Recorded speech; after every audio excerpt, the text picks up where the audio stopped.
नमस्कार दोस्तों, मैं Dharmendra Verma online study with DK में आपका बहुत बहुत स्वागत करता हूं। जैसा कि आप सभी को पता है कि भाई यूपी टेट के एग्ज़ाम स्टार्ट हो चुकी है 2 जुलाई से। आज है 3 जुलाई, फर्स्ट शिफ्ट का पेपर हो चुका है। सेकंड शिफ्ट का ये जो पेपर है ये सेकंड शिफ्ट का है, यानी कि पेपर फर्स्ट की शुरुआत हो चुकी है। जिसमें हमने बाल विकास और भी जो विषय हैं उसके वीडियो अपलोड कर दिए हैं, उनको नहीं देखा है देख लीजिएगा। यहाँ पर हम पर्यावरण अध्ययन के आंसर की लेकर आए हैं। 30 प्रश्न यहाँ पर आपको मिलने वाले हैं और इन 30 प्रश्नों में आपको कितने नंबर आ रहे हैं ये जरूर बताएगा। सामने अपना पेपर रख लीजिएगा। यहाँ पर देखिए जो आपका सेट है वो ABCD कोई सा भी हो सकता है। प्रश्न ऊपर नीचे हो सकते हैं लेकिन प्रश्न आपके यहीं रहेंगे। थोड़ा सा ऊपर नीचे देख लीजिएगा, मिलान कर लीजिएगा अंकों का। उसके बाद बताइएगा कि इन 30 प्रश्नों में से आपको कितने नंबर आ रहे हैं। तो ये आपको करना है, कमेंट्स के माध्यम से जवाब देना है। तो देखिए यहाँ पर शुरुआत करते हैं। पहला प्रश्न आपसे पूछा गया था पर्यावरण अध्ययन में कि सीखने का कौन सा सिद्धांत यह सुझाव देता है कि शिक्षार्थी सक्रिय भागीदार होते हैं जो नई जानकारी को अपने पूर्व ज्ञान और व्यक्तित्व अनुभवों के साथ एकीकृत करके एक अद्वितीय अर्थ का निर्माण करते हैं। इसको बहुत अच्छे तरीके से मैंने आपको समझाया था और बताया भी था कि भाई इसका सही आंसर क्या होगा, है ना। पहले मतलब इनके बारे में जानकारी दे चुका हूं। क्या सही आंसर हो जाएगा? रचनावाद सिद्धांत। कौन सा आंसर सही हो जाएगा? रचनावाद सिद्धांत। यह सिद्धांत मानता है कि शिक्षार्थी निष्क्रिय श्रोता नहीं होते हैं ना, बल्कि वे अपने पूर्व ज्ञान और नए अनुभवों को जोड़कर सक्रिय रूप से ज्ञान का निर्माण करते उसे क्या कहते हैं? रचनावाद सिद्धांत। कई बार बताया था। पहला वाला विकल्प आपका सही हो जाएगा। हल्का फुल्का समझाऊंगा अभी मैं आपको, है ना, जहां पर समझाना होगा।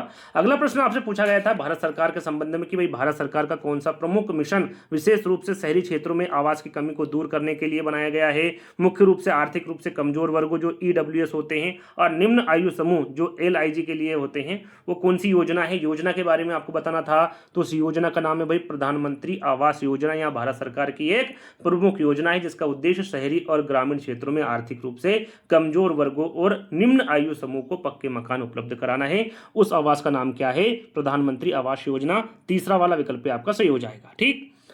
तीसरा प्रश्न पूछा गया था कि संचार योग्य रोगों के प्रयास को रोकने के लिए कौन सा व्यक्तिगत स्वच्छता सबसे महत्वपूर्ण है? तो सरल सा प्रश्न था। यदि आप यहां पर देखेंगे तो हाथ की स्वच्छता होगी तभी तो होगा भैया। संक्रामक जो रोग होता है या फिर जो बीमारी होती है, जो कीटाणु होते हैं, वो सबसे ज्यादा कहां पर फैलते हैं? हाथों के संपर्क से फैलते हैं। इसलिए हाथों को साफ रखना सबसे जरूरी है। तो बी वाला विकल्प होगा आपका सही। किसी ने ये डी लगाए, डी नहीं, इसका होगा सही आंसर बी वाला सही होगा। ठीक, आगे बढ़ेंगे। अगला प्रश्न है कि भारतीय शहरी स्थानीय निकायों के संदर्भ में प्रशासनिक और चुनावी उद्देश्यों के लिए नगर पालिका या फिर जो नगर परिषद होती है उनके वार्डों में विभाजित करने का प्राथमिक आधार क्या है? यहाँ पर देखिए प्राथमिक आधार पूछा गया है, तो सही आंसर क्या होगा आपका? विशिष्ट क्षेत्रों में स्थानीय जनसंख्या घनत्व। मतलब किसी भी शहर या नगर पालिकाओं को वार्डों में बांटना जो मुख्य आधार जनसंख्या होती है, ताकि हर वार्ड का प्रतिनिधित्व समान और न्यायपूर्ण हो सके, है ना। तो डी वाला विकल्प क्या हो जाएगा आपका? सही हो जाएगा। ज़्यादा नहीं समझाऊंगा, थोड़ा बहुत, ताकि आपको समझ में आए, क्योंकि कल भी आपका पेपर है। तो जो बच्चे का कल पेपर हो थोड़ा बहुत समझ जाए किस प्रकार के प्रश्न आ रहे हैं, उनका आंसर क्या हो सकते हैं, ना।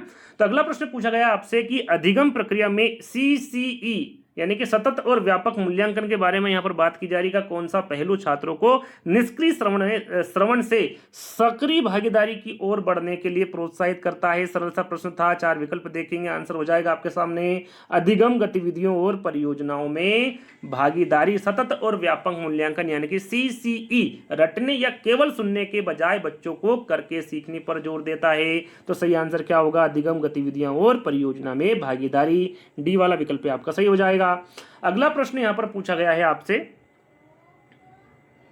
थोड़ा सा बड़ा कर देता हूं, मैं बड़ा करना भूल गया है ना, कोई बात नहीं, अब कर लेते हैं, है ना। अगला प्रश्न पूछा गया है आपसे कि भाई पैसा एक ऐसा व्यवसाय है। क्या पूछा गया है? कि पैसा एक ऐसा व्यवसाय है जिसमें दूसरों को सेवा प्रदान करने और आजीविका के लिए आय अर्जित करने के लिए रिक्त स्थान की आवश्यकता होती है। भाई किसकी आवश्यकता होती है? तो याद रखिएगा, इसमें विशेष ज्ञान और प्रशिक्षण की आवश्यकता होती है। किसकी? विशेष ज्ञान और प्रशिक्षण की आवश्यकता होती है। पैसा एक ऐसा व्यवसाय है जिसके लिए एक विशिष्ट प्रकार की पढ़ाई और कौशल की आवश्यकता होती है। बिल्कुल होती है। तो बी वाला विकल्प क्या हो जाएगा आपका? बिल्कुल सही हो जाएगा। अगला प्रश्न आपसे पूछा गया है कि EVS में पूछा गया है भैया कि ईवीएस में किस प्रकार का मूल्यांकन शिक्षकों के लिए एक ऐसे साधन के रूप में कार्य करता है जिससे वे एक भयमुक्त और सहायक वातावरण में छात्रों की प्रगति की निरंतर निगरानी कर सकते हैं। तो ये किस में होता है भैया? तो ये भी सरल सा प्रश्न था। तो इसमें होता है ये रचनात्मक मूल्यांकन में। किस में होता है? रचनात्मक मूल्यांकन में। यहाँ मूल्यांकन सीखने की प्रक्रिया के दौरान लगातार किया जाता है ताकि बच्चों की कमियों को जानकर उन्हें सुधारा जा सके। यह भयमुक्त होता है क्योंकि इसमें ग्रेडिंग से ज्यादा सीखने पर जोर देते हैं। तो सही आंसर क्या हो जाएगा आपका? रचनात्मक मूल्यांकन हो जाएगा। ठीक, आगे बढ़ेंगे। पौधों का वो कौन सा समूह पुष्पन में पहचाना जाता है? फिर से पढ़ लेते प्रश्न को। पौधों का कौन सा समूह पुष्पन से पहचाना जाता है और ऐसे बीज उत्पन्न करता है जो अंडाशय के अंदर बंद होते हैं, उसे क्या कहा जाता है? अच्छा प्रश्न था ये, पूछने वाले ने अच्छा प्रश्न पूछा। इसे कहते हैं एंजियोस्पर्म। क्या कहते हैं इसे भैया? एंजियोस्पर्म कहते हैं। डी वाला विकल्प आपका सही हो जाएगा। एंजियोस्पर्म वे पौधे होते हैं जिनमें फूल खिलते हैं और उनके बीज फल, जिसे हम अंडाशय भी कहते हैं, उसके अंदर सुरक्षित रूप से बंद होते हैं। उसे क्या कहते हैं? एंजियोस्पर्म कहते हैं। डी वाला विकल्प आपका सही हो जाएगा। ठीक, अगला प्रश्न थोड़ा और बड़ा कर देते हैं। निम्नलिखित में से कौन सा संवैधानिक निकाय भारत के राष्ट्रपति, लोकसभा जिसे निचली सभा कहते हैं और राज्यसभा ऊपरी सभा कहते हैं से मिलकर बना होता है? कितने से मिलकर बना होता है पहले तो ये पता होना चाहिए आपको। भारतीय संविधान के अनुसार संसद के 3 प्रमुख अंग होते हैं। अब वो किसके होते हैं ये पूछा गया था, तो वो संसद के होते हैं। किसके होते हैं? संसद के। पहले नंबर पर आता है आपका राष्ट्रपति, फिर लोकसभा जो निचला सदन होता है, फिर राज्यसभा होता है जो ऊपरी सदन होती है। 3 प्रमुख अंग से बनता है सदन, है ना, और उसी के बारे में पूछा गया था। तो 4th वाला विकल्प आपका बिल्कुल सही होगा। ठीक, आगे बढ़ेंगे। निम्नलिखित में से कौन सा विकल्प पर्यावरण अध्ययन? 4 विकल्प दिख नहीं रहे, छोटा कर लेते, कोई बात नहीं। ये लो 4 विकल्प आपको दिखने लगी। निम्नलिखित में से कौन सा विकल्प पर्यावरण अध्ययन के बहुविषयक दायरे को सबसे अच्छी तरह दर्शाता है, जिसमें कई वैज्ञानिक और सामाजिक विषयों के एकीकरण की आवश्यकता होती है? तो यहां पर सही आंसर क्या हो जाएगा आपका? विज्ञान, नीति और अर्थशास्त्र के दृष्टिकोणों के माध्यम से जलवायु परिवर्तन का समाधान करना। तो यहां पर जो बी वाला विकल्प है बिल्कुल सही हो जाएगा। आगे देख लेते हैं, थोड़ा बड़ा कर लेते हैं, छोटे प्रश्न आ गए तो। अगला प्रश्न क्या पूछा भैया आपसे कि ध्रुवी भालुओं के शरीर का तापमान बनाए रखने के लिए त्वचा के नीचे वसा उत्तक से चर्बी एक मोटी परत होती है। इस विशेष परत को क्या कहा जाता है? जो विशेष परत होती है उसे कहते हैं ब्लबर। क्या कहते हैं? ब्लबर।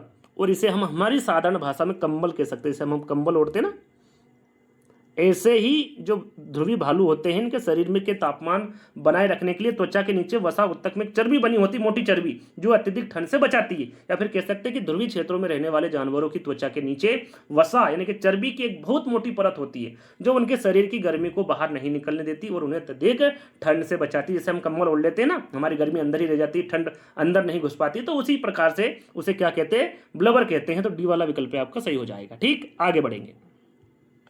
भारत के संविधान के तहत किस प्रकार की आपात स्थिति की घोषणा तब की जा सकती है जब भारत या उसके किसी क्षेत्र की वित्तीय स्थिति या साख खतरे में हो? अब इसे क्या कहा जाता है भैया? 132 का सही आंसर क्या होगा? इसका हो जाएगा आपका वित्तीय आपातकाल। क्या हो जाएगा? वित्तीय आपातकाल हो जाएगा। भारतीय संविधान के अनुच्छेद तो यहाँ पर पूछा नहीं है, फिर भी मैं बता देता हूँ। अनुच्छेद 360 के तहत, कौन से भैया? 360 के तहत यदि राष्ट्रपति को लगता है कि किसी देश की अर्थव्यवस्था या साख खतरे में है तो वे वित्तीय आपातकाल लगा सकते हैं। कब लगाते हैं? 360 अनुच्छेद के अंतर्गत, है ना। तो बी वाला विकल्प आपका सही आ जाएगा। ये कौन सी होगी? वित्तीय आपातकाल होगी। ठीक, आगे बढ़ेंगे। हिंद महासागर क्षेत्र के बारे में यहां पर पूछा गया है भैया। हिंद महासागर क्षेत्र में कौन सा समुद्री मार्ग ओमान की खाड़ी से फारस की खाड़ी में प्रवेश द्वार बनाता है और अंततः इसे अरब सागर से जोड़ता है? उसे क्या कहते हैं भैया? तो उसे हॉर्मुज कहते हैं। हॉर्मुज जल डमरू मध्य कहते हैं। क्या बोलते हैं? हॉर्मुज जल डमरू मध्य कहते हैं। यानी कि यहाँ मध्य पूर्व में एक बेहद महत्वपूर्ण समुद्री रास्ता है जो फारस की खाड़ी को ओमान की खाड़ी और अरब सागर से जोड़ता है। उसे क्या कहते हैं? हॉर्मुज जल डमरू मध्य कहते हैं। यानी कि डी वाला विकल्प आपका सही हो जाएगा। ठीक, आगे बढ़ेंगे। अगला प्रश्न आपसे पूछा गया था यहाँ पर कि जिर्मोस्पर्म शब्द ग्रीक शब्दों से लिया गया है जिसका अर्थ है नग्न बीज, है ना। उनके बीज की कौन सी विशेषता इस नाम को सही ठहराती? कौन से नाम को सही ठहराती भैया? तो इसका सही आंसर होगा वे अंडाशयी वे अंडाशय या फल द्वारा संरक्षित नहीं होते हैं। मतलब जो जिम्नोस्पर्म होते हैं उनका अर्थ होता है नग्न बीज। इसके बीज किसी फल के अंदर बंद होने के बजाय बाहर खुले होते हैं। कैसे होते हैं? बाहर खुले होते हैं। उसे कहते हैं वे अंडाशय या फल द्वारा संरक्षित नहीं होते हैं। बी वाला विकल्प कहते हैं, उसे क्या कहा जाता है? जिम्नोस्पर्म कहा जाता है। ठीक, तो यहां पर बी वाला विकल्प आपका सही हो जाएगा। आगे देखते हैं। अगला प्रश्न पूछा गया है कि भैया किसी मानवीय गतिविधि को वैश्विक भूजल स्तर में कमी का प्रमुख कारण माना जाता है क्योंकि इसे बनाए रखने के लिए भारी मात्रा में पानी की आवश्यकता होती है। अब ये 4 विकल्प हैं, क्या सही आंसर होगा भैया? इसका सही आंसर होगा, अरे यार, इसका सही आंसर होगा बड़े पैमाने पर कृषि सिंचाई का प्रबंधन करना। मतलब दुनिया भर में भूजल यानी कि जमीन के नीचे का जो पानी होता है उसके स्तर में तेजी से गिरावट का सबसे बड़ा कारण खेती के लिए पंपों के जरिए निकाला जाने वाला पानी है। और यहाँ पर सही आंसर प्रश्न में यही पूछा गया है क्योंकि इसे बनाए रखने के लिए भारी मात्रा में पानी की आवश्यकता होती है। तो बड़े पैमाने पर कृषि सिंचाई का प्रबंधन करना, बी वाला विकल्प आपका सही हो जाएगा। अगला प्रश्न, किसी पदार्थ की किसी जीवित प्राणी को किसी भी प्रकार की हानि या चोट पहुंचाने की क्षमता को किस शब्द से संदर्भित किया जा सकता है? तो इसे विषाक्तता, किससे भैया?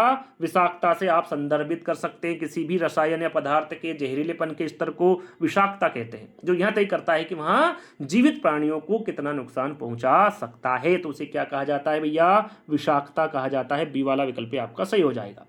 अगला प्रश्न आपसे पूछा गया था कि एकीकृत पर्यावरण विज्ञान का कौन सा परिणाम भावी पीढ़ियों के लिए पारिस्थितिकी संतुलन बनाए रखते हुए प्राकृतिक संसाधनों के जिम्मेदार उपयोग को सुनिश्चित करने पर केंद्रित है? तो ये हो जाएगा आपका सतत पद्धति। क्या हो जाएगा? पहला वाला विकल्प सतत पद्धति। इसका अर्थ होता है विकास के ऐसे तरीके अपनाना जिससे आज की जरूरतें भी पूरी हो जाए और आने वाली पीढ़ियों के लिए भी संसाधन बचे रहें। इसे क्या कहा जाता है? सतत पद्धति कहा जाता है। पहला वाला विकल्प आपका सही हो जाएगा। अगला प्रश्न देख लेते भैया। अगला प्रश्न क्या पूछा गया था? अगला प्रश्न पूछा गया था कि भारत में 31 अक्टूबर को विशेष रूप से राष्ट्रीय एकता दिवस यानी कि नेशनल यूनिटी डे के रूप में क्यों मनाया जाता है? क्यों मनाया जाता है भैया? सरदार वल्लभ पटेल की जयंती मनाने के लिए मनाया जाता है 31 अक्टूबर को, है ना। भारत में हर साल 31 अक्टूबर को सरदार पटेल के जन्मदिन को राष्ट्रीय एकता दिवस के रूप में मनाया जाता है क्योंकि उन्होंने स्वतंत्रता के बाद 500 से अधिक रियासतों को एकजुट करके एक अखंड भारत का निर्माण किया था। आपको पता है ना? बिल्कुल पता होगा। तो यहां पर बी वाला विकल्प आपका सही हो जाएगा। ठीक, आगे बढ़ेंगे। अगला प्रश्न आपसे पूछा गया था वो थोड़ा सा बड़ा प्रश्न है, थोड़ा छोटा कर लेते हैं, कोई दिक्कत नहीं है। प्रश्न पूछा गया था कि शैक्षिक मनोविज्ञान में कौन सा दृष्टिकोण यह बताता है कि सीखने का हस्तांतरण की सबसे अधिक संभावना तब होती है जब दो गतिविधियों में समान तत्व या साझा सिद्धांत होते हैं? तो यहां पर सही आंसर हो जाएगा कार्य के बीच हस्तांतरण के समान तत्वों के स्पष्टीकरण। यानी कि ये किस सिद्धांत के अनुसार यदि पूछ ले आपसे तो थार्नडाइक के सिद्धांत के अनुसार जब दो अलग अलग कामों या गतिविधियों में कुछ तत्व समान होते हैं तो एक काम का सीखा हुआ ज्ञान दूसरे काम में आसानी से मदद करता है। ये पहले मैं बता चुका हूं, है ना। तो इसे कहते हैं बी वाला विकल्प, यानी कार्य के बीच हस्तांतरण में समान तत्वों के स्पष्टीकरण, है ना। स्पष्टीकरण, बी वाला विकल्प आपका सही हो जाएगा। अगला प्रश्न पूछा गया है कि पारिस्थितिकी संदर्भ में जैव विविधता के नुकसान से मुख्य रूप से क्या तात्पर्य है? यहाँ पर तात्पर्य पूछा गया है। सही आंसर क्या हो जाएगा आपका? पारिस्थितिकी तंत्रों में प्रजातियों की विविधता और संख्या में कमी।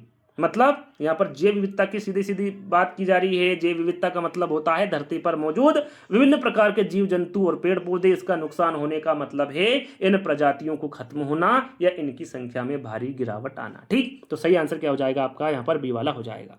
चलिए आगे बढ़ेंगे।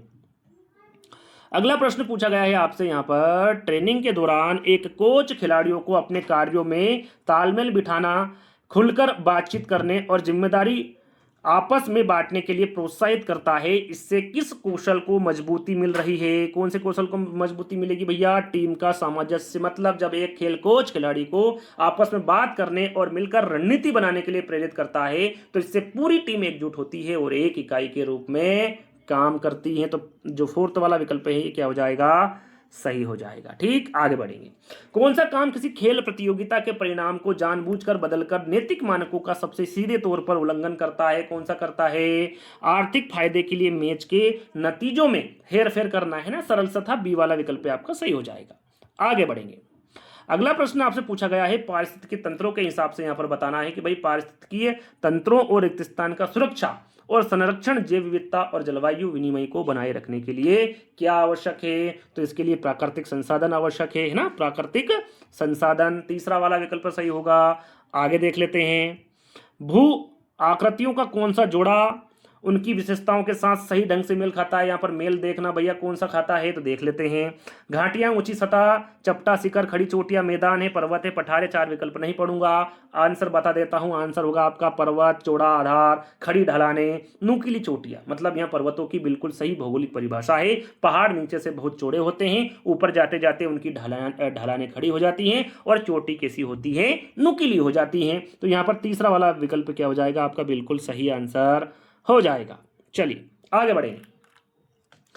निम्नलिखित में से कौन सी मानवीय गतिविधि यह सुनिश्चित करती है कि प्राकृतिक संसाधनों का उपयोग इस दर पर किया जाता है जिससे वे प्राकृतिक रूप से पुनः पूर्ति हो सके और भावी पीढ़ियों के लिए उपलब्ध रहे? इसे क्या कहा जाता है भैया? इसे सतत संसाधन प्रबंधन कहा जाता है। क्या कहा जाता है?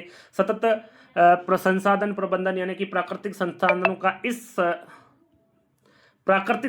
का इस समझदारी से इस्तेमाल करना कि वे पूरी तरह खत्म ना हो और प्रकृति उन्हें वापस ऐसे बना सके, है ना। इसे कहते हैं सतत संसाधन प्रबंधन। तीसरा वाला विकल्प आपका सही हो जाएगा। अगला प्रश्न आपसे पूछा गया है कि भैया किस प्रकार का रिकॉर्ड संक्षिप्त घटनाओं का प्रसंगों पर आधारित होता है जिसमें किसी छात्र के देखे गए व्यवहार और उनकी व्यक्तिगत विशेषताओं, कौशलों तथा आचरण को उजागर करने वाली महत्वपूर्ण घटनाओं को दर्ज किया जाता है? उसे क्या कहा जाता है? उसे वृत्तांत अभिलेख कहा जाता है। क्या कहा जाता है? वृत्तांत अभिलेख। यहाँ एक प्रकार की डायरी या लोंग कह सकते हैं इसे, जिसमें शिक्षक किसी छात्र के जीवन की किसी विशेष घटना, उसके व्यवहार या कौशल को संक्षिप्त में लिखकर सुरक्षित रखते हैं। तो डी वाला विकल्प क्या हो जाएगा? सही हो जाएगा। ठीक, आगे बढ़ेंगे। किसी राज्य की शासन संरचना शासन संरचना में कानूनी मामलों को संभालने और विवादों को सुलझाने के लिए कौन सा निकाय उत्तरदायी होता है? तो ये होता भैया राज्य न्यायपालिका। कौन होता है? राज्य न्यायपालिका। किसी भी राज्य में कानून व्यवस्था बनाए रखने, नागरिकों के अधिकारों की रक्षा करने और विवादों पर न्यायपूर्ण फैसला सुनाने का जो काम है ये न्यायपालिका का होता है। किसका होता है? न्यायपालिका का, राज्य की न्यायपालिका का। डी वाला विकल्प आपका बिल्कुल सही आंसर हो जाएगा। अगला प्रश्न देखते हैं भैया, दो प्रश्न और बचे हुए हैं आपका, ये भी देख लेते हैं। क्या पूछा गया है? निम्नलिखित में से कौन सा विकल्प एक चुनौतीपूर्ण प्राकृतिक वातावरण में जीवित रहने के लिए मानव के सांस्कृतिक अनुकूलन का सबसे अच्छा उदाहरण पूछा गया है? वो सबसे अच्छा उदाहरण है आर्कटिक क्षेत्रों में इंसुलेटेड कपड़े पहनना और इग्लू बनाना। मतलब जब इंसान कठोर और जानलेवा प्राकृतिक वातावरण से बचने के लिए अपनी जीवन शैली और संस्कृति में बदलाव करता है तो उसे सांस्कृतिक अनुकूलन कहते हैं। क्या कहते हैं? उसे सांस्कृतिक अनुकूलन कहते हैं। और यहाँ पर इसी के बारे में पूछा गया था। ठीक, तो यहाँ पर बी वाला विकल्प क्या हो जाएगा? सही हो जाएगा। ठीक, चलिए अब हमें मिलान करना है। ये तीन विकल्प ही काफी, इसमें आप आंसर देख सकते हैं। बंदरगाह को उनके राज्यों से मिलान करना है कि कौन सा बंदरगाह कहाँ है। जवाहरलाल नेहरू बंदरगाह की हम बात करें तो ये कहाँ पर है भैया? तो ये आपके मुंबई में है। मुगाओ बंदरगाह तो बिल्कुल सीधा देख सकते हैं, ये गोवा में है। नया मंगलोर बंदरगाह ये कहाँ पर है? तो ये कर्नाटक में है। तो आप यहाँ पर फोर्थ विकल्प पे देख सकते हैं। कोचीन बंदरगाह ये कहाँ पर है? तो ये आपके केरल में है। तो आप इसको देखेंगे, यदि सही जोड़ी का मिलान करेंगे तो आपका तीसरा वाला विकल्प बिल्कुल सही रहेगा। पहले का तीसरा, दूसरे का दूसरा, तीसरे का चौथा और चौथे का पहला। तो तीसरा वाला विकल्प आपका बिल्कुल करेक्ट होगा। सही जोड़ी मिलान करना हमने पहले बताया था आपको, है ना। तो आगे देख लेते हैं। अगला प्रश्न है आपका, थोड़ा छोटा करना ही होगा क्योंकि चार विकल्प यहाँ पर दिख नहीं रहे हैं। यहाँ पर अगला और अंतिम प्रश्न पूछा गया था कि खेलों की कौन सी श्रेणी छात्रों को साझा लक्ष्यों की दिशा में मिलकर काम करने के लिए प्रोत्साहित करती है जिससे उनके समुदाय की भावना, सामाजिक कौशल और टीम वर्क विकसित करने में मदद मिलती है? वो क्या है भैया? तो वो सीधा सा सिंपल है। वो क्या है? टीम खेल है। ऐसे खेल जिनमें कई खिलाड़ी एक समूह में मिलकर खेलते हैं, वे बच्चों में एकता, नेतृत्व, सहयोग और सामाजिक कौशल विकसित करने का सबसे अच्छा तरीका होता है टीम खेल में, है ना। तो फोर्थ वाला विकल्प आपका सही होगा। पहले तो आपको यह बताना है कि भैया इन 30 प्रश्नों में, पर्यावरण के इन 30 प्रश्नों में कितने नंबर आ रहे हैं। ठीक, ये जरूर बताएगा। फिर टोटल जो 150 प्रश्न हैं जो हम आपको बता रहे हैं, इनमें आपको कितने नंबर आ रहे हैं ये भी आप हमें जरूर बताइएगा, है ना। तो आज के वीडियो में ही समाप्त करते हैं, अगले वीडियो में जल्द ही मिलेंगे। जब तक के लिए धन्यवाद।